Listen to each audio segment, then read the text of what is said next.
আপনার নাম পরিচয় আগে এস এম ইকবাল মিয়া, উপপরিচালক, অর্থ হিসাব দপ্তর। আমরা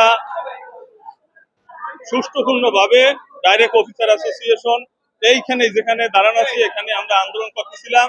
আপনারা আমাদের পাশ দিয়া বিভিন্ন ভিডিও বিভিন্ন নিচ্ছেন। হঠাৎ করিয়া এই পাশ থেকে কর্মচারী ডাইরেক্ট মানে আপগ্রেডেড কর্মকর্তারা হঠাৎ করে আইসা অতর্কিতভাবে চেয়ার দিয়ে পিটাপিটি শুরু করছে। এর মধ্যে আমার মাথার উপরে জুয়েল পরিকল্পনা দপ্তর সে পিআরও দপ্তর, সে মাথার উপরে দুইটা চেয়ার দিয়ে বাইরেছে। আমি ঠেকাইতেই আমার এই হাতে ইনজুরি হয়েছে। এর সুস্থ তদন্ত সাপেক্ষে সুষ্ঠু বিচার চাই আর কি। দৃষ্টান্তমূলক শাস্তি। মাধ্যমে ডাইরেক্ট অফিসার অ্যাসোসিয়েশন প্রতিষ্ঠিত হবে। কি কারণে আজকে এই ঘটনা আপনার উপর হামলা করলো কেন? আমরা বাংলাদেশ আন্তঃবিশ্ববিদ্যালয় ফেডারেশনের তাকে সর্বজনীন পেনশন স্কিমের বিরুদ্ধে এই প্রতিবাদ সভা এবং প্রতিবাদ সভার ডাকে আমরা আজকে বরিশাল বিশ্ববিদ্যালয় ডিরেক্ট অফিসার অ্যাসোসিয়েশনের যে সংগঠন সেই সংগঠন প্রতিষ্ঠিত হয়েছে। গত মে মাসে আমরা এটা আত্মপ্রকাশ করছি।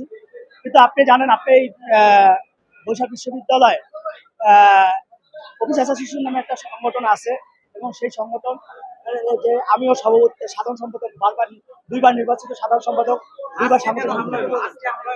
আজকে আমরা ডিরেক্ট অফিসার অ্যাসোসিয়েশন করছি। সেই ডিরেক্ট অফিসার অ্যাসোসিয়েশন মানে ডিরেক্ট অফিসার অ্যাসোসিয়েশনের এখানে ব্যানারে যদি আমরা করি সব অফিসার, যার কারণে তারা মানে দুর্বল হয়ে পড়ছে, তার কারণে আমাদেরকে হামলা করছে। ঠিক আছে, এবং আমরা কিন্তু কখনো বলি নাই যে অফিসার অ্যাসোসিয়েশন করতে পারবে না, বরিশাল বিশ্ববিদ্যালয় অফিসার অ্যাসোসিয়েশন হবে না। আমরা বলছি আপনি আপনাদের মতো আছে থাকেন, আমরা আমাদের মতো, আমরা যে কজন আছি। আমার উপরে হামলা করছে তৌসিফ আহমেদ রাহাত সহকারী রেজিস্ট্রার, সরাসরি আমার নাকে ঘুষি দিচ্ছে। বরুণ কুমার দে আমাকে চেয়ার মারছে, 5 দিন গোলাপ ঘুষি মারছে। তারপর আপনার হইলো লিটন, সোনার পারভেজ লিটন, নজরুল ইসলাম ডেপুটি রেজিস্ট্রার আমাকে ঘুষি দিয়েছে, আমার জামা ছিঁড়ে ফেলেছে।